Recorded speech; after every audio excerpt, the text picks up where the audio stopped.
കൊച്ചി നഗരത്തിൽ അന്ന് രാവിലെ മുതൽ കനത്ത മഴയായിരുന്നു. റോഡിലൂടെ കുടചൂടി ധൃതിയിൽ നടന്നു പോകുന്ന മനുഷ്യർ, ഹോൺ മുഴക്കി പായുന്ന വണ്ടികൾ.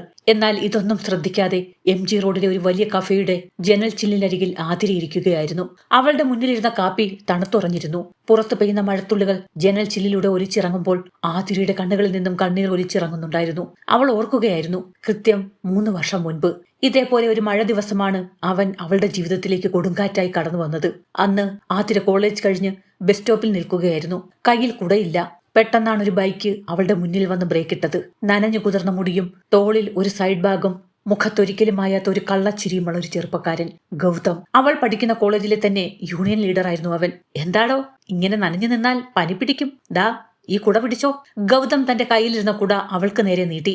വേണ്ട, ഞാൻ ബസ്സിൽ പോയിക്കോളാം, ആതിര അല്പം ഗൗരവത്തിൽ പറഞ്ഞു. താൻ ഈ കുട വാങ്ങിയില്ലെങ്കിൽ ഞാൻ ഈ മഴയത്ത് ബൈക്ക് നിർത്തി ഇവിടെ ഇങ്ങനെ നിൽക്കും, നോക്കിക്കോ, അവൻ ചിരിച്ചുകൊണ്ട് പറഞ്ഞു. അതൊരു തുടക്കമായിരുന്നു. പിന്നീട് കോളേജ് ക്യാമ്പസിൽ എവിടെ വെച്ച് കണ്ടാലും ഗൗതം അവളെ നോക്കി ചിരിക്കാൻ തുടങ്ങി. ക്യാമ്പസ് രാഷ്ട്രീയത്തിന്റെ തിരക്കുകൾക്കിടയിലും ആതിര പോകുന്ന വഴികളിൽ അവൻ കാത്തുനിന്നു. അവളുടെ ഗൗരവം നിറഞ്ഞ മുഖത്ത് ഒരു പുഞ്ചിരി വരുത്താൻ അവൻ കാട്ടിക്കൂട്ടിയ വിക്രിയകൾ കുറച്ചൊന്നുമല്ലായിരുന്നു. ഒരു ദിവസം കോളേജ് ലൈബ്രറിയുടെ പിന്നിലെ തണൽമര ചുവട്ടിൽ വെച്ച് ഗൗതം അവളെ തടഞ്ഞു നിർത്തി. അവന്റെ കണ്ണുകളിൽ എപ്പോഴുമുള്ള ആ കുസൃതി ഉണ്ടായിരുന്നില്ല. പകരം തികഞ്ഞ ഗൗരവമായിരുന്നു.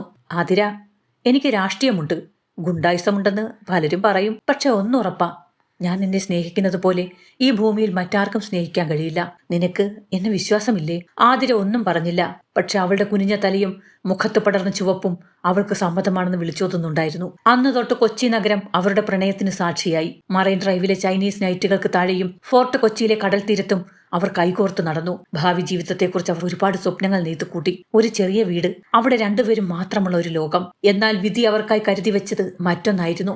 ഗൗതമിന്റെ രാഷ്ട്രീയ പ്രവർത്തനങ്ങൾ അവൻ ഒരുപാട് ശത്രുക്കളെ ഉണ്ടാക്കിയിരുന്നു. കലൂർ സ്റ്റേഡിയത്തിന് പുറകിലുള്ള ഒരു വിജനമായ റോഡിൽ വെച്ച് അവർ സംസാരിച്ചുകൊണ്ട് നിൽക്കുകയായിരുന്നു. പെട്ടെന്നാണ് 2 വണ്ടികളിലായി ഒരു സംഘം ആളുകൾ അങ്ങോട്ട് പാഞ്ഞെടുത്തത്.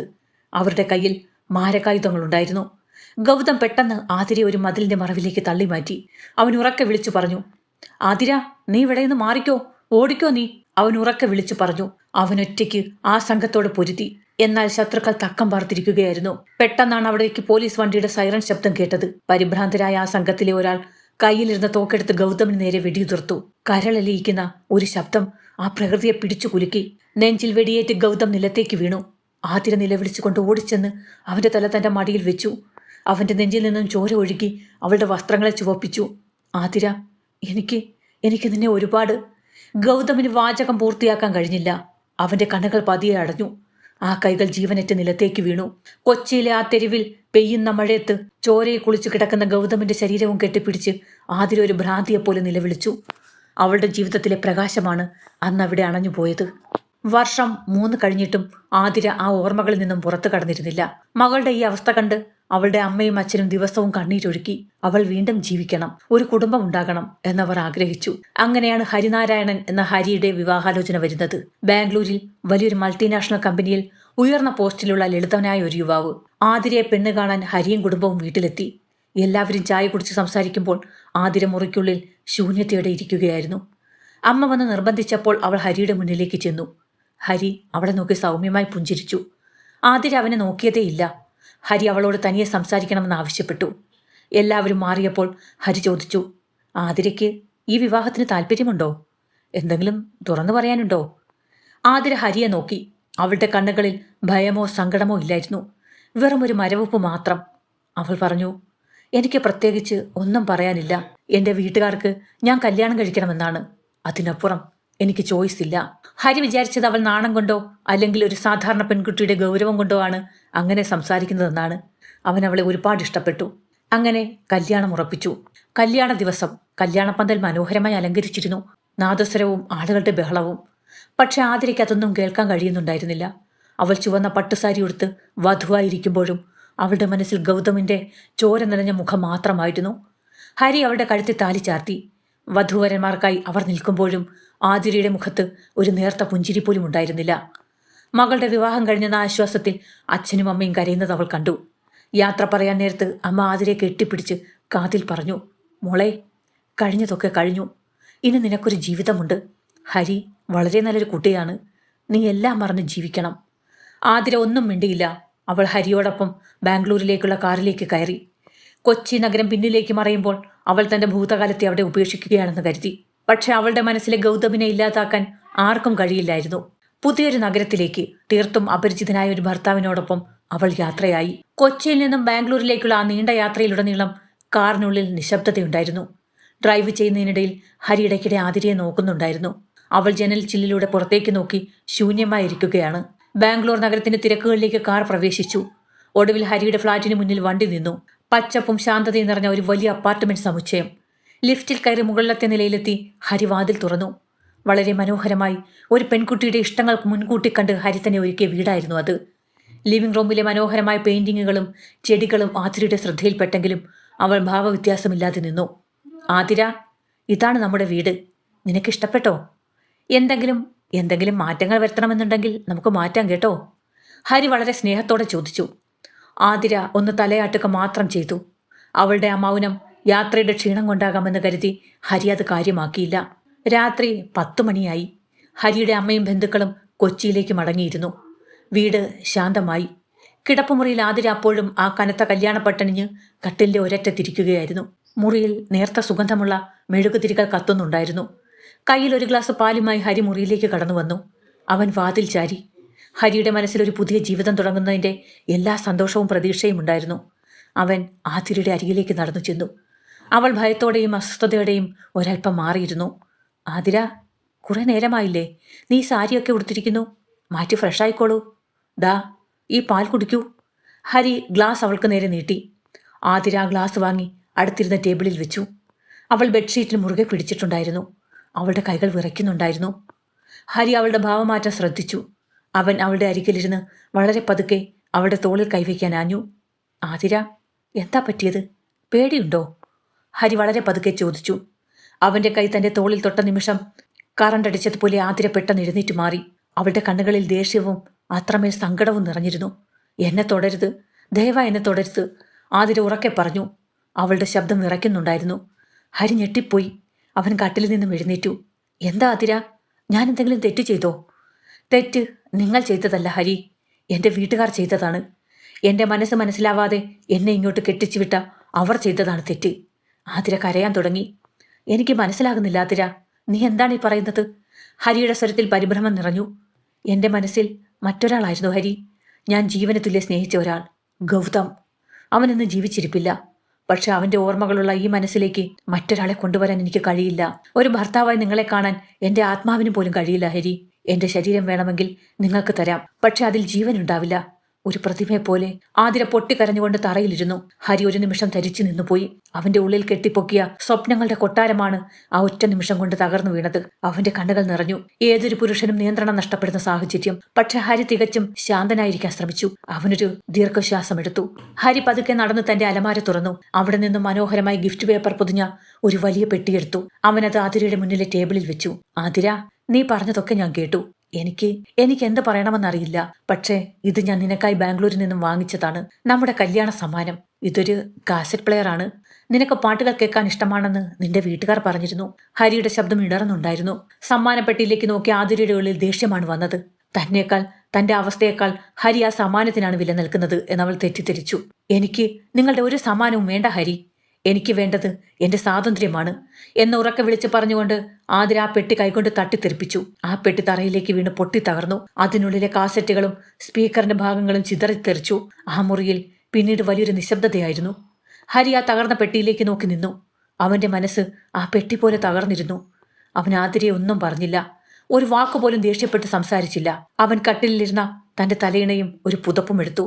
എന്നിട്ട് ആതിരയെ നോക്കി പറഞ്ഞു, നിനക്ക് ഈ മുറിയിൽ സമാധാനമായി കിടക്കാം. ആതിര, ഞാൻ നിന്നെ ശല്യം ചെയ്യില്ല. ഹരി മുറിക്ക് പുറത്തേക്ക് നടന്നു. വാതിൽ ചാരി ലിവിംഗ് റൂമിലെ സോഫയിലേക്ക് അവൻ കിടന്നു. ഫാനിന്റെ കറക്കത്തിലേക്ക് നോക്കിക്കിടക്കുമ്പോൾ അവന്റെ കവിളിലൂടെ കണ്ണീർ ഒലിച്ചിറങ്ങുന്നുണ്ടായിരുന്നു. ഉള്ളിലെ മുറിയിൽ ആതിരയും കട്ടിലിൽ തലപൂഴ്ത്തി കരയുകയായിരുന്നു. അടുത്ത ദിവസം രാവിലെ ജനാലയിലൂടെ ബാംഗ്ലൂരിലെ തണുത്ത വെയിൽ അകത്തേക്കടിച്ചു. ആതിര പതുക്കെ കണ്ണു തുറന്നു. കല്യാണ സാരിയൊക്കെ മാറി അവളൊരു സാധാരണ ചുരിദാർ ധരിച്ച് പുറത്തേക്ക് വന്നു. ഹാളിൽ ഹരി അപ്പോഴും സോഫയിൽ ചുരുണ്ടുകൂടി കിടന്നുറങ്ങുകയായിരുന്നു. പുതപ്പ് തറയിലേക്ക് വീണിരുന്നു. അവനെ നോക്കിയപ്പോൾ ആതിരയുടെ മനസ്സിൽ നേരിയൊരു കുറ്റബോധം തോന്നി. എങ്കിലും അവൾ അടുക്കളയിലേക്ക് നടന്നു. കുറച്ചു കഴിഞ്ഞപ്പോൾ ഹരി ഉണർന്നു. അവൻ അടുക്കളയിലേക്ക് വന്നു. ആതിര ചായ തിളപ്പിക്കുകയായിരുന്നു. Good morning Athira. ഹരി സാധാരണ പോലെ ചോദിച്ചു. Good morning. ചായ ദാ അവിടെ വെച്ചിട്ടുണ്ട്. മുഖത്ത് നോക്കാതെ ആതിര പറഞ്ഞു. ഹരി ചായ ഗ്ലാസും എടുത്ത് ലിവിംഗ് റൂമിലേക്ക് നടന്നു. അവർക്കിടയിൽ മൗനത്തിന്റെ ഒരു വലിയ മതിൽ ഉയർന്നു കഴിഞ്ഞിരുന്നു. ആതിര, ഞാൻ 9 മണിക്ക് ഓഫീസിൽ പോകും. നിനക്ക് ആവശ്യമുള്ള സാധനങ്ങളൊക്കെ ഫ്രിഡ്ജിലും കിച്ചണിലുമുണ്ട്. പുറത്തു പോകണമെന്നുണ്ടെങ്കിൽ ഡ്രൈവറെ വിളിക്കാം. നമ്പർ ദാ ഇവിടെ ഡയറിയിൽ എഴുതി വെച്ചിട്ടുണ്ട്. ഹരി റെഡിയായി വന്ന് ബാഗും എടുത്ത് വാതിലിനരികിൽ നിന്ന് പറഞ്ഞു. ആതിര ഒന്നും മിണ്ടിയില്ല. ഹരി വാതിലടച്ച് പുറത്തേക്ക് പോയി. ആ വലിയ ഫ്ളാറ്റിൽ ആതിര തികച്ചും ഒറ്റയ്ക്കായി. അവൾ ജനലിലൂടെ പുറത്തെ അപരിചിതമായ നഗരത്തിലേക്ക് നോക്കി നിന്നു. ഒരേ മേൽക്കൂരയ്ക്ക് കീഴിൽ 2 അപരിചിതരുടെ ജീവിതം അവിടെ ആരംഭിക്കുകയായിരുന്നു. ആദ്യ രാത്രിക്ക് ശേഷമുള്ള ആഴ്ചകൾ തികച്ചും ശൂന്യമായിരുന്നു. ആതിരയും ഹരിയും ഒരേ മേൽക്കൂരയ്ക്ക് കീഴിലാണ് ജീവിക്കുന്നത്. എങ്കിലും അവർക്കിടയിൽ കിലോമീറ്ററുകളുടെ അകലമുണ്ടായിരുന്നു. രാവിലെ ആതിര എഴുന്നേറ്റ് ഹരിക്കുള്ള ഭക്ഷണവും ചായയും തയ്യാറാക്കി ഡൈനിങ് ടേബിളിൽ വെക്കും. ഹരി വന്ന് നിശബ്ദനായി അത് കഴിച്ച് ഓഫീസിലേക്ക് പോകും. വൈകുന്നേരം അവൻ തിരികെ വരുമ്പോഴേക്കും ആതിര തന്റെ മുറിക്കുള്ളിൽ കയറി വാതിലടച്ചിട്ടുണ്ടാക്കും. ഹരി ലിവിംഗ് റൂമിലെ സോഫയെ തന്റെ സ്ഥിരം കിടപ്പറയാക്കി മാറ്റിയിരുന്നു. ഓഫീസിലെ വലിയ ഉത്തരവാദിത്തങ്ങൾക്കിടയിലും ഹരിയുടെ മനസ്സ് മുഴുവൻ വീട്ടിലെ ആ മൗനത്തെക്കുറിച്ചായിരുന്നു. എങ്കിലും അവൻ ഒരിക്കലും ആതിരയോട് അതിനെക്കുറിച്ച് പരാതി പറയുകയോ അവളോട് ദേഷ്യപ്പെടുകയോ ചെയ്തില്ല. അവളുടെ ഓരോ ആവശ്യങ്ങളും അവൻ ദൂരെ നിന്ന് കണ്ടു മനസ്സിലാക്കി. അവൾക്ക് താല്പര്യമുള്ള പുസ്തകങ്ങളും മാസികകളും അവൻ ലിവിംഗ് റൂമിലെ ടേബിളിൽ കൊണ്ടുവച്ചു. അവൾ അതെടുത്ത് വായിക്കുന്നത് കാണുമ്പോൾ ഹരിയുടെ മുഖത്തൊരു നേർത്ത പുഞ്ചിരി വിരിയുമായിരുന്നു. ഒരു ശനിയാഴ്ച പകൽ ഹരി ഓഫീസിൽ പോകാതെ വീട്ടിലിരുന്ന ദിവസം പെട്ടെന്നാണ് ഹരിയുടെ മൊബൈലിലേക്ക് ഒരു കോൾ വരുന്നത്. അവന്റെ കമ്പനിയിലെ റീജിയണൽ മാനേജറായ മിസ്റ്റർ വേണുഗോപാലും ഭാര്യയും ബാംഗ്ലൂരിൽ എത്തിയിട്ടുണ്ട്. ഹരിയുടെ കല്യാണത്തിന് വരാൻ കഴിയാത്തതുകൊണ്ട് അവർ ഹരിയുടെ പുതിയ ഫ്ളാറ്റും വധുവിനെയും കാണാൻ ഇങ്ങോട്ട് വരികയാണ്. ഹരി പരിഭ്രാന്തനായി. അവൻ പതുക്കെ ആതിരയുടെ മുറിയുടെ വാതിലിൽ മുട്ടി. ആതിര, ഒരു അടിയന്തര കാര്യമുണ്ട്. ആതിര വാതിൽ തുറന്നു. അവളുടെ മുഖത്ത് പതിവ് ഗൗരവം തന്നെയായിരുന്നു. എന്താണ്? അവൾ ചോദിച്ചു. അത് എൻ്റെ ഓഫീസിലെ സീനിയർ സാറാണ്, വേണുഗോപാൽ സാർ. പുള്ളിയും ഭാര്യയും ഇപ്പോൾ ഇങ്ങോട്ട് വരും. എൻ്റെ കല്യാണം കഴിഞ്ഞിട്ട് അവർ കാണാൻ വരുന്നത് ആദ്യമായാണ്. എനിക്ക് കമ്പനിയിൽ വളരെ പ്രധാനപ്പെട്ട ഒരു പ്രൊമോഷൻ വരാനിരിക്കുകയാണ്. അതുകൊണ്ട് അവരോട് നമ്മൾ തമ്മിൽ പ്രശ്നത്തിലാണെന്ന് പറയരുതും. ഒരു നല്ല ഭാര്യയെപ്പോലെ ദയവായി ഒന്ന് അഭിനയിക്കണം. എനിക്ക് വേണ്ടിയല്ല, എൻ്റെ കരിയറിന് വേണ്ടിയാണ്. ഹരി കൈകൂപ്പി അപേക്ഷിക്കുന്ന സ്വരത്തിൽ പറഞ്ഞു. ആതിര അവനെ ഒരു നിമിഷം നോക്കി നിന്നു. എന്നിട്ട് പറഞ്ഞു, ശരി, ഞാൻ നോക്കാം. ഹരിക്ക് അതൊരു വലിയ ആശ്വാസമായിരുന്നു. കുറച്ചു കഴിഞ്ഞപ്പോൾ വേണുഗോപാലും ഭാര്യയും ഫ്ളാറ്റിലേക്ക് എത്തി. ഹരി അവരെ സ്വീകരിച്ച് ലിവിംഗ് റൂമിലിരുത്തി. ആതിര അടുക്കളയിൽ നിന്നും ചായയും പലഹാരങ്ങളുമായി ഹാളിലേക്ക് വന്നു. സാരി ഉടുത്ത് തലയിൽ മുല്ലപ്പൂവൊക്കെ ചൂടിയാണ് അവൾ വന്നത്. അത് കണ്ടപ്പോൾ ഹരിയുടെ ഉള്ളം ഒന്ന് കുളിർത്തു. പക്ഷെ ആതിരയുടെ മനസ്സിൽ മറ്റൊരു ചിന്തയായിരുന്നു. തന്നെ ഈ കണിയിൽപ്പെടുത്തിയ ഹരിയോടുള്ള ദേഷ്യം തീർക്കാൻ അവൾ ഇതൊരു അവസരമാക്കുകയായിരുന്നു. ചായക്കപ്പുകൾ ടേബിളിൽ വെക്കുമ്പോൾ അവൾ മനഃപൂർവ്വം കൈ തെറ്റിയതുപോലെ ഹരിയുടെ കൈയിലേക്ക് ചൂട് ചായ അല്പം ഒഴിച്ചു. അയ്യോ ഹരി, നോക്കിയിരിക്കണ്ടേ, എപ്പോഴും ഇങ്ങനെയാണല്ലോ, ആതിര തമാശ എന്നോണം ഒരൽപ്പം പരിഹാസത്തോടെ പറഞ്ഞു. ഹരി വേദന മറച്ചുവെച്ച് അതിഥികൾക്ക് മുന്നിൽ ചിരിക്കാൻ ശ്രമിച്ചു. ഏയ് സാരമില്ല. സംസാരം തുടരുന്നതിനിടയിൽ വേണുഗോപാലിന്റെ ഭാര്യ ആതിരയോട് ചോദിച്ചു, മോളെ, ബാംഗ്ലൂരൊക്കെ കൊണ്ടുപോയി കാണിച്ചോ? പുള്ളി ഭയങ്കര ശാന്തനാണ്. ആതിര ഒരു കള്ളച്ചിരിയുടെ ഹരിയെ നോക്കി പറഞ്ഞു. അയ്യോ, പുറമേ കാണുന്നതൊന്നും വിശ്വസിക്കരുത് ചേച്ചി. വീട്ടിൽ വന്നാൽ പുള്ളി ആകെ മാറും. ഭയങ്കര ദേഷ്യക്കാരനാണ്. ഞാൻ വയ്ക്കുന്ന ഭക്ഷണത്തിനൊന്നും ഒരു രുചിയുമില്ലെന്ന് പറഞ്ഞു എപ്പോഴും വഴക്കാണ്.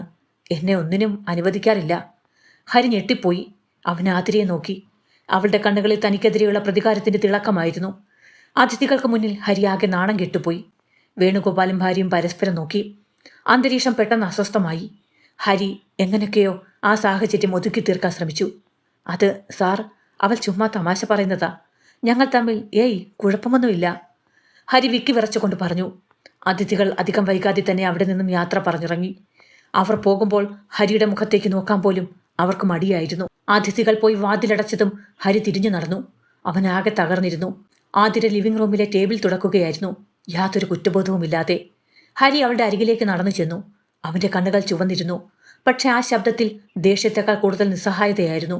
ആതിര, നീ എന്തിനാണ് എന്നോട് ഇങ്ങനെ ചെയ്തത്? എൻ്റെ ഓഫീസിലെ ഏറ്റവും വലിയ സാറാണ് പുള്ളി. അദ്ദേഹത്തിന് മുന്നിൽ നീ എന്നെ ഒരു മൃഗത്തെ പോലെയാണ് ചിത്രീകരിച്ചത്. ഞാൻ എപ്പോഴെങ്കിലും നിന്നെ ചീത്ത വിളിച്ചിട്ടുണ്ടോ? എപ്പോഴെങ്കിലും നിന്റെ സ്വാതന്ത്ര്യത്തിന് തടസ്സം നിന്നിട്ടുണ്ടോ? ആതിര മറുപടി പറയാതെ മുഖം തിരിച്ചു നിന്നു. ഹരി അവളുടെ തോളിൽ പിടിച്ച് തനിക്ക് നേരെ തിരിച്ചു. പറ ആതിര, നിനക്കെന്നെ അത്രയ്ക്കും വെറുപ്പാണോ? കൊച്ചിയിൽ വെച്ച് എൻ്റെ വീട്ടുകാർ വന്ന് പെണ്ണ് കണ്ടപ്പോൾ നിനക്ക് ഈ സത്യം എന്നോട് തുറന്നു പറയാമായിരുന്നില്ലേ? അന്ന് നീ മൗനമായിട്ടിരുന്നിട്ട് ഇപ്പോൾ ഇവിടെ വന്ന് എന്നെ എന്തിനാണ് ഇങ്ങനെ മാനസികമായി പീഡിപ്പിക്കുന്നത്? നിന്റെ ഗൗതമിന്റെ ഓർമ്മകളിൽ ജീവിക്കാൻ നിനക്ക് എന്നെ ഇങ്ങനെ വേദനിപ്പിക്കണോ? ഹരിയുടെ വായിൽ നിന്നും ഗൗതം എന്ന പേര് കേട്ടതും ആതിരയുടെ നിയന്ത്രണം വിട്ടു. അവൾ ഹരിയുടെ കൈ തട്ടിമാറ്റി ഉറക്കെ വിളിച്ചു പറഞ്ഞു, അതെ, എനിക്ക് നിങ്ങളെ വെറുപ്പാണ്. നിങ്ങളുടെ ഈ വലിയ വീടും നിങ്ങളുടെ ഈ സാന്നിധ്യവും എനിക്ക് ശ്വാസം മുട്ടലാണ് തരുന്നത്. എന്നെ ഈ തടവറയിൽ നിന്നും എങ്ങനെയെങ്കിലും ഒന്ന് മോചിപ്പിച്ച് താ ഹരി. എനിക്ക് ജീവിക്കണ്ട. ഹരി ഒരു നിമിഷം നിശബ്ദനായി. അവൻ അവളുടെ കണ്ണുകളിലേക്ക് നോക്കി. ആ കണ്ണുകളിൽ തനിക്കുള്ളത് വെറുപ്പ് മാത്രമാണെന്ന് അവൻ ഉറപ്പിച്ചു. അവൻ പതുക്കെ കൈകൾ താഴ്ത്തി. നിനക്ക് എന്നിൽ നിന്നും മോചനം വേണം, അത്രയല്ലേ ഉള്ളൂ?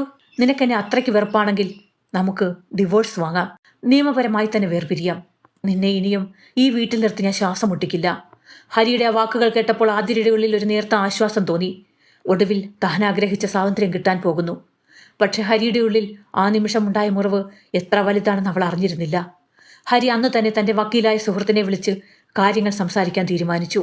അടുത്ത കുറച്ച് ദിവസങ്ങൾക്കകം ഹരിയും ആതിരയും ബാംഗ്ലൂരിലെ ഒരു പ്രമുഖ കുടുംബ കോടതിയിൽ എത്തിച്ചേർന്നു. ചുറ്റും തകർന്ന ബന്ധങ്ങളുടെയും കണ്ണീരിന്റെയും തർക്കങ്ങളുടെയും വലിയൊരു ലോകമായിരുന്നു ആ കോടതി മുറി.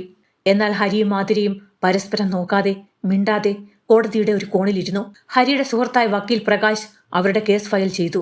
മ്യൂച്വൽ കൺസെന്റ് ഡിവോഴ്സ് ആയതിനാൽ വലിയ തർക്കങ്ങൾ ഉണ്ടായിരുന്നില്ല. ഒടുവിൽ ജഡ്ജി അവരുടെ പേര് വിളിച്ചു. രണ്ടുപേരും കൂട്ടുപ്രതികളെ പോലെ ജഡ്ജിയുടെ മുന്നിൽ ചെന്ന് നിന്നു. ജഡ്ജി അവരുടെ ഫയലിലേക്ക് നോക്കി. പിന്നീട് ഹരിയെയും ആതിരയെയും മാറി മാറി നോക്കി. നിങ്ങളുടെ കല്യാണം കഴിഞ്ഞിട്ട് ഇപ്പോൾ 2 മാസം പോലും ആയിട്ടില്ലല്ലോ. എന്താണ് ഇത്ര പെട്ടെന്ന് വേർപിരിയാൻ കാരണം? ഹരിനാരായണൻ, എന്താണ് പ്രശ്നം? ജഡ്ജി ചോദിച്ചു. ഹരി ഒന്നും മിണ്ടാതെ നിന്നു. ആതിരയെ കുറ്റപ്പെടുത്താൻ അവൻ ആഗ്രഹിച്ചില്ല. സാർ, ഞങ്ങൾ തമ്മിൽ ഒത്തുപോകാൻ കഴിയുന്നില്ല. സ്വഭാവത്തിൽ വലിയ വ്യത്യാസങ്ങളുണ്ട്. അതുകൊണ്ട് ഒന്നിച്ച് ജീവിക്കാൻ താല്പര്യമില്ല. ഹരി ശാന്തമായി പറഞ്ഞു. ജഡ്ജി ആതിരയ്ക്ക് നേരെ തിരിഞ്ഞു. ആതിര, ഹരി പറഞ്ഞത് സത്യമാണോ? എന്തെങ്കിലും ഗാർഹിക പീഡനമോ മറ്റോ ഉണ്ടോ? ഇല്ല സാർ, പുള്ളിയുടെ ഭാഗത്ത് തെറ്റൊന്നുമില്ല. എനിക്ക് ഈ ദാമ്പത്യം മുന്നോട്ട് കൊണ്ടുപോകാൻ താല്പര്യമില്ല, ആതിര തറപ്പിച്ചു പറഞ്ഞു. ജഡ്ജി ഒരു ദീർഘശ്വാസം എടുത്തു. നിയമപ്രകാരം പരസ്പര സമ്മതത്തോടെയുള്ള ഡിവോഴ്സ് ആണെങ്കിലും ദമ്പതികൾക്ക് ചിന്തിക്കാൻ 1 വർഷത്തെ സമയം നൽകേണ്ടതുണ്ട്. അടുത്ത 1 വർഷം നിങ്ങൾ ഒരേ മേൽക്കൂരയ്ക്ക് കീഴിൽ ഒരുമിച്ച് താമസിക്കണം. അതിനുശേഷവും നിങ്ങളുടെ തീരുമാനത്തിൽ മാറ്റമില്ലെങ്കിൽ കോടതി വിവാഹമോചനം അനുവദിക്കും. കോടതിയുടെ ആ വിധി കേട്ടപ്പോൾ ആതിരയുടെ നെഞ്ചിൽ ഒരു ഭാരം വന്നു വീണു. ഇനിയും 1 വർഷം കൂടി ഈ മൗനത്തിന്റെ തടവറയിൽ കഴിയണമോ എന്നോർത്ത് അവൾ അസ്വസ്ഥമായി. കോടതിയിൽ നിന്നും ഇറങ്ങി അവർ ഫ്ളാറ്റിലേക്ക് മടങ്ങുന്ന കാറിലും കനത്ത നിശബ്ദതയായിരുന്നു. വീട്ടിലെത്തിയ ശേഷം ആതിര ലിവിംഗ് റൂമിൽ വന്ന് ഹരിയോട് ചോദിച്ചു. ഇനി 1 വർഷം കൂടി നമ്മൾ ഈ നാടകം തുടരണമെന്നാണോ കോടതി പറയുന്നത്? എനിക്ക് വയ്യ ഹരി. ഹരി തന്റെ കോട്ട് ഊരി കസേരയിലേക്ക് വെച്ചുകൊണ്ട് അവളോട് പറഞ്ഞു. ആതിര, ഇത് നിയമമാണ്, നമ്മൾ അനുസരിച്ചേ പറ്റൂ. നീ ഭയപ്പെടേണ്ട. കഴിഞ്ഞ 2 മാസം ഞാൻ നിന്നെ എങ്ങനെയാണോ കണ്ടത് അതേപോലെ ഒരു സുഹൃത്തായി ഇനിയും കാണാം. നിന്റെ ഒരു കാര്യത്തിലും ഞാൻ ഇടപെടില്ല. ഈ 1 വർഷം കഴിഞ്ഞാൽ നിനക്ക് നിന്റെ സ്വാതന്ത്ര്യം പൂർണ്ണമായും കിട്ടും. അതുവരെ നമുക്ക് ഈ വീട്ടിൽ അഡ്ജസ്റ്റ് ചെയ്യാം. ഹരിയുടെ വാക്കുകളിൽ ഒരു മാന്യതയുണ്ടായിരുന്നു. അവൾക്കൊരു തരത്തിലുള്ള ബുദ്ധിമുട്ടും ഉണ്ടാകില്ലെന്ന ഉറപ്പ് ആ വാക്കുകളിൽ ഉണ്ടായിരുന്നു. അന്ന് വൈകുന്നേരം ഹരി ഓഫീസിൽ നിന്ന് വരുമ്പോൾ കയ്യിൽ മനോഹരമായൊരു ചെറിയ ഗിഫ്റ്റ് പാക്കറ്റ് ഉണ്ടായിരുന്നു. അവനത് ഡൈനിങ് ടേബിളിൽ വെച്ചു. ആതിര അടുക്കളയിൽ നിന്ന് വന്നപ്പോൾ ഹരി ആ സമ്മാനം അവൾക്ക് നേരെ നീട്ടി. ആതിര, അന്ന് ആദ്യ രാത്രിയിൽ ഞാൻ തന്ന സമ്മാനം നീ തട്ടിത്തെറിപ്പിച്ചു. അത് സാരമില്ല. പക്ഷെ ഇന്ന് എൻ്റെ ആദ്യത്തെ വലിയ പ്രോജക്റ്റ് കമ്പനി അപ്രൂവ് ചെയ്ത ദിവസമാണ്. എൻ്റെ ജീവിതത്തിലെ സന്തോഷമുള്ള ഒരു ദിവസം. ഒരു സുഹൃത്തെന്ന നിലയിൽ ഇത് നീ സ്വീകരിക്കണം, ഹരി പുഞ്ചിരിയോടെ പറഞ്ഞു. ആതിര പൊതി വാങ്ങി പതിയെ തുറന്നു. അതിനുള്ളിൽ മനോഹരമായ ഒരു സ്വർണ്ണമാലയും ചെറിയൊരു പെൻഡന്റും ഉണ്ടായിരുന്നു. അവൾ അത് നോക്കി നിന്നിട്ട് പതുക്കെ ടേബിളിൽ തിരികെ വെച്ചു. എനിക്കിത് വേണ്ട ഹരി. ഇങ്ങനെയുള്ള സമ്മാനങ്ങൾ തന്ന് എന്നെ ഈ വീട്ടിലേക്ക് കൂടുതൽ അടുപ്പിക്കാൻ നോക്കരുത്. എൻ്റെ മനസ്സിൽ ഗൗതമല്ലാതെ മറ്റാരും ഉണ്ടാകില്ല, ആതിര തണുത്ത ശബ്ദത്തിൽ പറഞ്ഞു. ഹരിയുടെ മുഖത്തെ പുഞ്ചിരി പതിയെ മാഞ്ഞു. അവൻ ചോദിച്ചു. അപ്പോൾ നിനക്ക് എന്നിൽ നിന്നും ഒരു സമ്മാനവും വേണ്ടേ? ആതിര ഹരിയുടെ കണ്ണുകളിലേക്ക് നോക്കി ഉറച്ച ശബ്ദത്തിൽ പറഞ്ഞു. വേണം, എനിക്ക് നിങ്ങളിൽ നിന്നും ഒരു സമ്മാനം വേണം. 1 വർഷം കഴിയുമ്പോൾ കോടതിയിൽ വെച്ച് ഒപ്പിട്ട ഒരു ഡിവോഴ്സ് പേപ്പർ എനിക്ക് വേണം. അതാണ് എനിക്ക് വിവാഹ സമ്മാനമായി വേണ്ടത്. ഗൗതമിന്റെ ഓർമ്മകളിലേക്ക് മടങ്ങാൻ എനിക്ക് ആ ഒരൊറ്റ സമ്മാനം മാത്രം മതി ഹരി. ആ വാക്കുകൾ ഹരിയുടെ നെഞ്ചിൽ ഒരു വലിയ ആണിയായി തറച്ചു കയറി. അവൻ ആ മാല കൈക്കലാക്കി തന്റെ പോക്കറ്റിലേക്ക് ഇട്ടു. അവന്റെ കണ്ണുകൾ നിറഞ്ഞിരുന്നു. ശരി ആതിര, നീ ചോദിച്ച ആ സമ്മാനം ഞാൻ തന്നെ നിനക്ക് തരും. 1 വർഷം തികയുന്ന ദിവസം ആ ഡിവോഴ്സ് പേപ്പർ നിന്റെ കയ്യിൽ ഞാൻ വെച്ചു തരും. ഇത് ഹരിയുടെ വാക്കാണ്. ഹരി തിരിഞ്ഞു നടന്നു. ആതിര ടേബിളിലേക്ക് നോക്കി നിന്നു. അവൾ ആഗ്രഹിച്ച സമ്മാനം ഹരി വാഗ്ദാനം ചെയ്തിട്ടും അവളുടെ ഉള്ളിൽ എവിടെ ഒരു ചെറിയ വേദന ആദ്യമായി തോന്നി തുടങ്ങിയിരുന്നു. ആഴ്ചകൾ വീണ്ടും കടന്നുപോയി. ഒരു ദിവസം ഹരിയുടെ ഓഫീസിലെ റീജിയണൽ മാനേജരായ വേണുഗോപാലിന്റെ ഭാര്യ ശാരദ ചേച്ചി ബാംഗ്ലൂരിലെ ഒരു ഷോപ്പിംഗ് മാളിൽ വെച്ച് അപ്രതീക്ഷിതമായി ആതിരയെ കണ്ടു. മുൻപ് വീട്ടിൽ വന്നപ്പോൾ ആതിര ഉണ്ടാക്കിയ നാടകം കാരണം ശാരദയ്ക്ക് ചില സംശയങ്ങൾ ഉണ്ടായിരുന്നു. അവർ ആതിരയെ ഒരു കോഫി ഷോപ്പിലേക്ക് കൂട്ടിക്കൊണ്ടുപോയി. മോളെ ആതിര, അന്ന് വീട്ടിൽ വെച്ച് നീ പറഞ്ഞതൊക്കെ സത്യമാണോ? ഹരി നിന്നോട് ദേഷ്യപ്പെടുമോ? ശാരദ ചോദിച്ചു. ആതിര മറുപടി പറയാൻ മടിച്ച് തല താഴ്ത്തിയിരുന്നു. ശാരദ ആതിരയുടെ കൈകൾ ചേർത്ത് പിടിച്ചു. മോളെ, ഹരിയെ ഞങ്ങൾക്ക് കഴിഞ്ഞ 5 വർഷമായി അറിയാം. ഈ കമ്പനിയിൽ അവൻ ജോലിക്ക് കയറിയത് മുതൽ ഞങ്ങളുടെ കൺമുന്നിലുള്ളതാണ്. അവൻ ആരെയും വേദനിപ്പിക്കുന്നവനല്ല. നിന്നെ കല്യാണം കഴിക്കുന്നതിന് മുൻപ് നിന്റെ ഫോട്ടോ അവൻ ഓഫീസിൽ എല്ലാവരെയും കാണിച്ചിരുന്നു. എനിക്ക് കിട്ടാൻ പോകുന്ന മാലാഖയാണ് എന്നാണ് അവൻ നിന്നെക്കുറിച്ച് പറഞ്ഞത്. അത്രയ്ക്ക് ആഗ്രഹിച്ചും സ്നേഹിച്ചുമാണ് അവൻ നിന്നെ ഈ ബാംഗ്ലൂരിലേക്ക് കൂട്ടിക്കൊണ്ടുവന്നത്. അവനെപ്പോലൊരു നല്ല കുട്ടിയെ സങ്കടപ്പെടുത്തരുത് മോളെ. ശാരദ ചേച്ചിയുടെ ആ വാക്കുകൾ കേട്ടപ്പോൾ ആതിരയുടെ ഉള്ളിൽ ഒരു വലിയ പ്രകമ്പനമുണ്ടായി. ഹരി തന്നെ ഇത്രമാത്രം സ്നേഹിച്ചിരുന്നുവോ? താൻ കാണിച്ച ദേഷ്യവും അവഗണനയും എല്ലാം സഹിച്ചിട്ടും ഓഫീസിലോ പുറത്തോ തന്നെക്കുറിച്ച് ഒരു മോശം വാക്കുപോലും അവൻ പറഞ്ഞിട്ടില്ല. ഹരിയുടെ ആ യഥാർത്ഥ സ്നേഹത്തിന്റെ ആഴം ആതിര ആദ്യമായി തിരിച്ചറിയുകയായിരുന്നു. ശാരദ ചേച്ചിയിൽ നിന്നും ഹരിയുടെ സ്നേഹത്തെക്കുറിച്ച് അറിഞ്ഞതിന് ശേഷം ആതിരയ്ക്ക് വീട്ടിൽ സമാധാനത്തോടെ ഇരിക്കാൻ കഴിഞ്ഞില്ല. അവൾ ലിവിംഗ് റൂമിലേക്ക് വരുമ്പോഴൊക്കെ സോഫയിലേക്ക് നോക്കും. താൻ കൊടുത്ത മുറിവുകളെല്ലാം ഉള്ളിലൊതുക്കി യാതൊരു പരാതിയുമില്ലാതെ ആ സോഫയിൽ കിടന്നുറങ്ങുന്ന ഹരിയുടെ മുഖം അവളെ അസ്വസ്ഥയാക്കാൻ തുടങ്ങി. അവൾ പതിയെ ഹരിയോട് സംസാരിക്കാൻ ശ്രമിച്ചു. മുൻപത്തെ പോലെ മുഖം തിരിച്ചു നിൽക്കാതെ അവൻ ഓഫീസിൽ നിന്നും വരുമ്പോൾ വെള്ളമെടുത്തു കൊടുക്കാനും അവൻ കഴിച്ചോ എന്ന് ചോദിക്കാനും അവൾ ശ്രദ്ധിച്ചു തുടങ്ങി. ഹരിക്കത് അത്ഭുതമായി തോന്നി. എങ്കിലും ഡിവോഴ്സ് ഉറപ്പായതുകൊണ്ട് ആതിര ഒരു സുഹൃത്ത് എന്ന നിലയിൽ കാണിക്കുന്ന മാന്യതയായിരിക്കാം ഇത് എന്നാണ് ഹരി വിചാരിച്ചത്. അവൻ അവളുടെ മാറ്റങ്ങളെ ഒരു പുഞ്ചിരിയോടെ സ്വീകരിച്ചു. അവർ ഒരുമിച്ച് ബാംഗ്ലൂരിലെ കബ്ബൻ പാർക്കിലും MG റോഡിലുമൊക്കെ നടക്കാൻ പോയി. ഒരു സുഹൃത്തെന്ന നിലയിൽ ഹരി എത്രമാത്രം മികച്ചതാണെന്ന് അവൾ തിരിച്ചറിയുകയായിരുന്നു. അവനോടൊപ്പം ചിലവഴിക്കുമ്പോൾ താൻ ഗൗതമിന്റെ ഓർമ്മകളെ പോലും മറന്ന് ഉള്ളു തുറന്ന് ചിരിക്കുന്നുണ്ടെന്ന് അവൾ അത്ഭുതത്തോടെ മനസ്സിലാക്കി. ഒരു ചൊവ്വാഴ്ച വൈകുന്നേരം ആതിര അടുക്കളയിൽ ഹരിക്കുള്ള രാത്രി ഭക്ഷണം തയ്യാറാക്കുകയായിരുന്നു. ഹരി ഓഫീസിൽ നിന്നും വരേണ്ട സമയം കഴിഞ്ഞിരിക്കുന്നു. പെട്ടെന്നാണ് ഹരിയുടെ ഓഫീസിലെ സുഹൃത്തായ ആനന്ദിന്റെ ഫോൺ കോൾ ആതിരയുടെ മൊബൈലിലേക്ക് വരുന്നത്. ഹലോ, ആതിരയല്ലേ? ഞാൻ ഹരിയുടെ കൂടെ ജോലി ചെയ്യുന്ന ആനന്ദാണ്. ആ ശബ്ദത്തിൽ ഒരു പരിഭ്രാന്തി ഉണ്ടായിരുന്നു. അതെ ആനന്ദ്, എന്താ പറ്റിയത്? ഹരി ഇതുവരെ വീട്ടിലെത്തിയില്ലല്ലോ. ആതിരയുടെ ഉള്ളിൽ ഒരു അനാവശ്യമായ ഭയം ഉടലെടുത്തു. ആതിര, പേടിക്കേണ്ട. ഹരി സഞ്ചരിച്ച ബൈക്കിൽ ഒരു കാർ വന്നിടിച്ചു. ഓഫീസിനടുത്തുള്ള ജംഗ്ഷനിൽ വെച്ചാണ് അപകടം. ഹരിയെ ഇപ്പോൾ സിറ്റി ഹോസ്പിറ്റലിലേക്ക് മാറ്റിയിട്ടുണ്ട്. ആതിരയുടെ കയ്യിൽ നിന്നും ഫോൺ താഴേക്ക് വീണു. ആതിരയുടെ കണ്ണുകൾക്ക് മുന്നിൽ ഇരുട്ട് കയറുന്നതുപോലെ തോന്നി. 3 വർഷം മുൻപ് കല്ലൂർ സ്റ്റേഡിയത്തിന് പിറകിൽ വെച്ച് ചോരയിൽ കുളിച്ചു കിടന്ന ഗൗതമിന്റെ മുഖം അവളുടെ മനസ്സിലേക്ക് ഇരച്ചു കയറി വന്നു. ഇല്ല, ഗൗതമിനെ പോലെ ഹരിക്കും ഒന്നും സംഭവിക്കരുത്. അവൾ ഭ്രാന്തിയെപ്പോലെ നിലവിളിച്ചു. കയ്യിൽ കിട്ടിയ പേഴ്സും എടുത്ത് അവൾ ഫ്ളാറ്റിൽ നിന്നും പുറത്തേക്ക് ഓടി. ഒരു ടാക്സി വിളിച്ച് ഹോസ്പിറ്റലിലേക്ക് പാഞ്ഞു. യാത്രയിലുടനീളം അവൾ ദൈവത്തോട് പ്രാർത്ഥിക്കുകയായിരുന്നു. ഹരിയെ തനിക്ക് നഷ്ടപ്പെടുത്തരുതേ എന്നവൾ അത്രമേൽ ആഗ്രഹിച്ചു. ഹോസ്പിറ്റലിലെ എമർജൻസി വാർഡിന് മുന്നിൽ ആനന്ദും മറ്റു സുഹൃത്തുക്കളും നിൽക്കുന്നുണ്ടായിരുന്നു. ആതിര ഓടിക്കിതച്ച് അങ്ങോട്ടേക്ക് വന്നു. ആനന്ദ്, ഹരിക്കെങ്ങനെയുണ്ട്? എവിടെ അവൻ? അവളുടെ കണ്ണുകളിൽ നിന്നും കണ്ണീർ ഒഴുകുന്നുണ്ടായിരുന്നു. ആതിര, ശാന്തയാകൂ. ഭാഗ്യത്തിന് വലിയ പരിക്കുകളില്ല. കൈക്കും കാലിനും ചെറിയ ചതവുകളുണ്ട്. തലയ്ക്ക് പരിക്കേൽക്കാതിരുന്നത് കൊണ്ട് വലിയ അപകടം ഒഴിവായി. ദാ അകത്തുണ്ട്, ആനന്ദ് പറഞ്ഞു. ആതിര വാതിൽ തല തുറന്ന് അകത്തേക്ക് കയറി. ബെഡിൽ കയ്യിലും കാലിലും ബാൻഡേജുമായി ഹരി കിടക്കുകയായിരുന്നു. അവൾ ഓടിച്ചെന്ന് ഹരിയുടെ നെഞ്ചിലേക്ക് വീണ് പൊട്ടിക്കരഞ്ഞു. ഹരി ഞെട്ടിപ്പോയി. അവൻ തന്റെ വേദന മറന്ന് പരിക്കേൽക്കാത്ത ഇടത്ത് കൈക്കൊണ്ട് അവളുടെ തലയിൽ പതുക്കെ തലോടി. ആതിര, എന്തിനായി കരയുന്നത്? എനിക്കൊന്നും പറ്റിയിട്ടില്ലല്ലോ.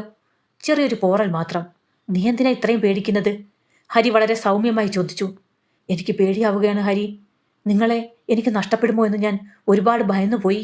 എനിക്ക് നിങ്ങളില്ലാത്ത ഒരു ജീവിതം ചിന്തിക്കാൻ പോലും കഴിയില്ല, അവൾ കരച്ചിലിനിടയിലൂടെ പറഞ്ഞു. ഹരി ആതിരയുടെ മുഖം പതുക്കെ ഉയർത്തി. അവളുടെ കണ്ണുകളിലെ പ്രണയവും ഭയവും അവൻ കണ്ടു. പക്ഷെ ഹരി വിചാരിച്ചത് ആതിര ഒരു സുഹൃത്ത് എന്ന നിലയിൽ തനിക്കുണ്ടായ അപകടം കണ്ട് പേടിച്ചതാണെന്നാണ്. അവൻ പതിയെ പുഞ്ചിരിച്ചുകൊണ്ട് പറഞ്ഞു. സാരമില്ല ആതിര, നിന്റെ ഡിവോഴ്സ് പേപ്പർ വാങ്ങി നൽകുന്നതുവരെ എനിക്കൊന്നും സംഭവിക്കില്ല. ഞാൻ നിനക്ക് തന്ന വാക്ക് പാലിക്കുക തന്നെ ചെയ്യും. ഹരിയുടെ വാക്കുകൾ കേട്ടപ്പോൾ ആതിരയുടെ നെഞ്ച് തകർന്നു. അവൻ ഇപ്പോഴും വിചാരിക്കുന്നത് തനിക്ക് അവനോട് വെറുപ്പാണെന്നാണ്. തനിക്ക് ഹരിയോടുള്ളത് വെറും സഹതാപമല്ല, ജീവനായ പ്രണയമാണെന്ന് അവൾ പൂർണ്ണമായും തിരിച്ചറിയുന്നത് ആ നിമിഷത്തിലാണ്. പക്ഷെ അത് ഹരിയോട് എങ്ങനെ തുറന്നു പറയണമെന്ന് അവൾക്കറിയില്ലായിരുന്നു. ഹോസ്പിറ്റലിൽ നിന്നും ഡിസ്ചാർജ് ചെയ്ത് ഹരിയെ വീട്ടിലേക്ക് കൊണ്ടുവന്നു. അടുത്ത 2 ആഴ്ച ഹരിക്ക് പൂർണ്ണ വിശ്രമമായിരുന്നു. ആ നാളുകളിൽ ആതിര ഹരിയെ ഒരു കുഞ്ഞിനെ പോലെയാണ് നോക്കിയത്. അവന് സമയത്തിന് മരുന്ന് കൊടുക്കാനും ഇഷ്ടമുള്ള ഭക്ഷണം ഉണ്ടാക്കി കൊടുക്കാനും അവൾ ശ്രദ്ധിച്ചു. ഹരി അറിയാതെ അവൻ ഉറങ്ങുമ്പോൾ അവൾ അവൻ്റെ അരികിലിരുന്ന് ആ മുഖത്തേക്ക് നോക്കി നിൽക്കുമായിരുന്നു. ഒരു ദിവസം ഹരി കട്ടിലിൽ കിടന്നുറങ്ങുമ്പോൾ അവൾ അവൻ്റെ നെറ്റിയിൽ പതുക്കെ ചുംബിച്ചു. അവൾ മനസ്സിൽ പറഞ്ഞു, ഹരി, ഗൗതമായിരുന്നു എൻ്റെ ഭൂതകാലം, പക്ഷെ നീയാണ് എൻ്റെ വർത്തമാനവും ഭാവിയും. ഞാൻ നിനക്ക് എങ്ങനെ എന്നെ മനസ്സിലാക്കി തരും? കോടതി നിശ്ചയിച്ച ആ 1 വർഷത്തെ കാലാവധി അവസാനിക്കാൻ ഇനി ഏതാനും ദിവസങ്ങൾ മാത്രമേ ബാക്കിയുണ്ടായിരുന്നുള്ളൂ. ഹരിയുടെ പരിക്കുകളൊക്കെ മാറി അവൻ സാധാരണ നിലയിലായി. എന്നാൽ ഹരി തന്റെ തീരുമാനത്തിൽ നിന്നും പിന്മാറിയില്ല. അവൻ കോടതിയിൽ നിന്നും ഡിവോഴ്സ് പേപ്പറുകൾ ശരിയാക്കാനുള്ള തിരക്കുകളിലായിരുന്നു. ആതിര ആവശ്യപ്പെട്ട ആ വിവാഹ സമ്മാനം നൽകാൻ അവൻ മാനസികമായി തയ്യാറെടുക്കുകയായിരുന്നു. ഹരിയുടെ നീക്കം ആതിരയെ വല്ലാതെ വേദനിപ്പിച്ചുകൊണ്ടിരുന്നു. ഒടുവിൽ കോടതി നൽകിയ ആ 1 വർഷത്തെ കാലാവധി പൂർത്തിയായി. ഹരിയും ആതിരയും വീണ്ടും അതേ കുടുംബ കോടതിയുടെ മുന്നിലെത്തി. ജഡ്ജി രണ്ടുപേരെയും നോക്കി അവസാനമായി ഒരിക്കൽ കൂടി ചോദിച്ചു, നിങ്ങൾക്ക് ഇപ്പോഴും ഈ തീരുമാനത്തിൽ മാറ്റമില്ലേ? വേർപിരിയുക തന്നെയാണോ? ഹരി നിശബ്ദനായി ആതിരയെ നോക്കി. ആതിരയുടെ കണ്ണുകൾ നിറഞ്ഞിരുന്നു. പക്ഷെ ഹരിയുടെ സന്തോഷത്തിന് താൻ തടസ്സമാകരുതല്ലോ എന്ന് കരുതി അവൾ ഒന്നും മിണ്ടിയില്ല. ഹരി പതിയെ തലയാട്ടി. ജഡ്ജി അവരുടെ ഡിവോഴ്സ് ഹർജി അംഗീകരിച്ച് ഉത്തരവിൽ ഒപ്പുവെച്ചു. കോടതിക്ക് പുറത്തിറങ്ങിയപ്പോൾ ഹരി ആതിരയോട് പറഞ്ഞു, ആതിര, നീ റൂമിൽ പോയി ബാഗുകളെല്ലാം എടുത്തു വെച്ചോളൂ. കൊച്ചിയിലേക്കുള്ള ഇന്നത്തെ വൈകുന്നേരത്തെ ട്രെയിനിൽ ഞാൻ നിനക്ക് ടിക്കറ്റ് ബുക്ക് ചെയ്തിട്ടുണ്ട്. ആതിരയുടെ ഉള്ളിൽ ഒരു കൊടുങ്കാറ്റ് അടങ്ങുകയായിരുന്നു. ഒടുവിൽ താൻ ആഗ്രഹിച്ച ആ സ്വാതന്ത്ര്യം തൻ്റെ മുന്നിലെത്തിയിരിക്കുന്നു. പക്ഷെ അതിന് തൻ്റെ ജീവിതത്തേക്കാൾ വില നൽകേണ്ടി വരുമെന്ന് അവൾ അറിഞ്ഞിരുന്നില്ല. ഫ്ളാറ്റിൽ മടങ്ങിയെത്തിയ ആതിര തൻ്റെ വസ്ത്രങ്ങളും സാധനങ്ങളും ബാഗിലാക്കാൻ തുടങ്ങി. ആ മുറിയുടെ ഓരോ കോണിലും ഹരിയുടെ കരുതലിൻ്റെ ഓർമ്മകളുണ്ടായിരുന്നു. താൻ തട്ടിത്തെറിപ്പിച്ച ആ കാസറ്റ് പ്ലെയറിൻ്റെ കഷ്ണങ്ങൾ ഹരി ഇന്നും കളയാതെ അലമാരയുടെ മുകളിൽ സൂക്ഷിച്ചു വച്ചിരിക്കുന്നത് അവൾ കണ്ടു. അത് കണ്ടപ്പോൾ അവൾക്ക് കരച്ചിലടക്കാൻ കഴിഞ്ഞില്ല. വൈകുന്നേരം 4:30 ഹരി കാറുമായി വന്നു. ആതിര തൻ്റെ ബാഗുകളുമായി താഴേക്കിറങ്ങി. ആ വലിയ ഫ്ളാറ്റിൻ്റെ വാതിൽ ഹരി പൂട്ടിയപ്പോൾ തങ്ങളുടെ ബന്ധത്തിൻ്റെ വാതിലാണ് അവിടെ അടയുന്നതെന്ന് ആതിരയ്ക്ക് തോന്നി. ബാംഗ്ലൂർ റെയിൽവേ സ്റ്റേഷനിലേക്കുള്ള യാത്രയിലുടനീളം കാറിനുള്ളിൽ ശ്വാസം മുട്ടിക്കുന്ന നിശബ്ദതയായിരുന്നു. രണ്ടുപേരുടെയും കണ്ണുകൾ നിറഞ്ഞൊഴുകുന്നുണ്ടായിരുന്നു. എങ്കിലും പരസ്പരം കാണാതിരിക്കാൻ അവർ പുറത്തേക്ക് നോക്കിയിരുന്നു. ബാംഗ്ലൂർ റെയിൽവേ സ്റ്റേഷൻ എപ്പോഴും എന്നത്തെയും പോലെ ജനത്തിരക്ക് കൊണ്ട് ബഹളമയമായിരുന്നു.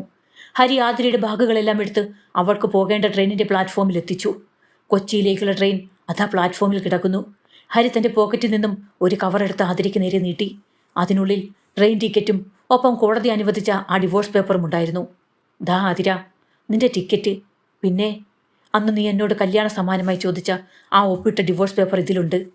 നീ ആവശ്യപ്പെട്ട സമ്മാനം ഞാൻ നിനക്ക് തന്നു കഴിഞ്ഞു. ഇനി നിനക്ക് നിന്റെ ഗൗതമിൻ്റെ ഓർമ്മകളിലേക്ക് മടങ്ങാം, പൂർണ്ണ സ്വാതന്ത്ര്യത്തോടെ. ഹരിയുടെ ശബ്ദം വല്ലാതെ ഇടറിയിരുന്നു. ആതിര കവർ വാങ്ങി. അവളുടെ കൈകൾ വിറയ്ക്കുന്നുണ്ടായിരുന്നു. ട്രെയിനിൻ്റെ ഹോൺ ശബ്ദം മുഴങ്ങി. യാത്രക്കാർ വണ്ടിയിൽ കയറാൻ തുടങ്ങി. അപ്പോൾ ശരി ആതിര, ഞാൻ ഇറങ്ങുന്നു. ജീവിതത്തിലെന്നും സന്തോഷമായിരിക്കുക. ഹരി ഒരു നിർബന്ധിത പുഞ്ചിരിയോടെ യാത്ര പറഞ്ഞു. അവൻ തിരിഞ്ഞു നടക്കാൻ തുടങ്ങി. ആതിര കനത്ത ഹൃദയത്തോടെ ട്രെയിനിൽ കയറി ജനലരികിലെ സീറ്റിലിരുന്നു. ട്രെയിൻ സാവധാനം നീങ്ങിത്തുടങ്ങി. പ്ലാറ്റ്ഫോമിലൂടെ തിരികെ നടന്നു പോകുന്ന ഹരിയുടെ പുറകോട്ട് വെച്ച രൂപം അവൾ ജനലിലൂടെ കണ്ടു. അവൻ ഒരിക്കൽ പോലും തിരിഞ്ഞു നോക്കുന്നുണ്ടായിരുന്നില്ല. ട്രെയിൻ വേഗത ആർജിക്കാൻ തുടങ്ങിയ ആ നിമിഷം ആതിരയുടെ ഉള്ളിൽ എന്തോ ഒന്ന് പൊട്ടിത്തെറിച്ചു. അവളുടെ കയ്യിലിരുന്ന കവറിലേക്ക് അവൾ നോക്കി. താൻ ചോദിച്ച ആ വിവാഹ സമ്മാനം, ഡിവോഴ്സ് പേപ്പർ. അടുത്ത നിമിഷം അവൾ ആ പേപ്പറുകൾ കഷണങ്ങളായി കീറിയെറിഞ്ഞു. അവ ട്രെയിനിലെ കാറ്റിൽ പറന്നുപോയി. ഇല്ല, എനിക്ക് പോകണ്ട. ഹരിയില്ലാത്ത ഒരു ജീവിതം എനിക്ക് വേണ്ട, അവൾ ഉറക്കെ വിളിച്ചു പറഞ്ഞു. ട്രെയിൻ പ്ലാറ്റ്ഫോം വിടുന്നതിന് മുൻപ് ജീവൻ പോലും പണയം വെച്ച് ആതിര ഓടുന്ന ട്രെയിനിൽ നിന്നും പ്ലാറ്റ്ഫോമിലേക്ക് ചാടിയിറങ്ങി. വീഴാൻ പോയെങ്കിലും അവൾ സ്വയം സംയമനം പാലിച്ചെഴുന്നേറ്റു. അവളുടെ കയ്യിലെ ബാഗ് അപ്പോൾ തന്നെ വീണു. അവൾ തിരിഞ്ഞ് സ്റ്റേഷന്റെ പുറത്തേക്കുള്ള വഴിയിലേക്ക് ഭ്രാന്തിയെപ്പോലെ ഓടി. സ്റ്റേഷന് പുറത്ത് കാർ പാർക്ക് ചെയ്തിരുന്ന സ്ഥലത്തേക്ക് ഹരി കനത്ത ഹൃദയത്തോടെ നടക്കുകയായിരുന്നു. അവൻ്റെ കണ്ണുകളിൽ നിന്നും കണ്ണീർ ഒലിച്ചിറങ്ങി കാറിൻ്റെ കീയിലേക്ക് വീഴുന്നുണ്ടായിരുന്നു. പെട്ടെന്നാണ് പുറകിൽ നിന്നും ഒരു പരിചിതമായ ശബ്ദം അവൻ കേട്ടത്. ഹരി! ഹരി ഞെട്ടിപ്പോയി. അവൻ വിശ്വസിക്കാൻ കഴിയാതെ പതുക്കെ തിരിഞ്ഞു നോക്കി. അതാ ദൂരെ നിന്നും ഓടിക്കിതച്ച് വിയർത്ത് കുളിച്ച് കണ്ണീരൊഴുക്കിക്കൊണ്ട് ആതിര അവൻ്റെ നേർക്ക് ഓടി വരുന്നു. അവൾ ഓടി വന്ന് ഹരിയുടെ നെഞ്ചിലേക്ക് വീണു. അവനെ കൈകൾ കൊണ്ട് മുറുകെ കെട്ടിപ്പിടിച്ചു. ഹരി ഒരു പ്രതിമയെപ്പോലെ സ്ബദ്ധനായി നിന്നുപോയി. ആതിര, നീ എന്താണ് ഈ ചെയ്യുന്നത്? ട്രെയിൻ! ഹരി വിക്കി വിറച്ചുകൊണ്ട് ചോദിച്ചു. എനിക്ക് പോകണ്ട ഹരി, ആ ട്രെയിൻ എനിക്ക് വേണ്ട, ആ ഡിവോഴ്സ് പേപ്പറും എനിക്ക് വേണ്ട, എനിക്ക് നീ മാത്രം മതി. ആതിര അവൻ്റെ നെഞ്ചിൽ തലയടിച്ച് കരഞ്ഞു. ആതിര, നീ എന്തായി പറയുന്നത്? നിന്റെ മനസ്സിൽ ഗൗതമല്ലേ? ഹരി അവളുടെ തോൾ പിടിച്ചു മാറ്റി ചോദിച്ചു. ആതിര ഹരിയുടെ കണ്ണുകളിലേക്ക് നോക്കി. ആ കണ്ണുകളിൽ ഇപ്പോൾ ഗൗതമിൻ്റെ ഓർമ്മകളുടെ മരവിപ്പില്ലായിരുന്നു. പകരം ഹരിയോടുള്ള അടങ്ങാനാവാത്ത പ്രണയം മാത്രമായിരുന്നു. അവൾ പറഞ്ഞു, ഗൗതമായിരുന്നു എൻ്റെ ഭൂതകാലം ഹരി. പക്ഷേ അവൻ എൻ്റെ ആദ്യത്തെ പ്രണയമായിരുന്നു. അവനെ എനിക്ക് മറക്കാൻ കഴിയില്ല.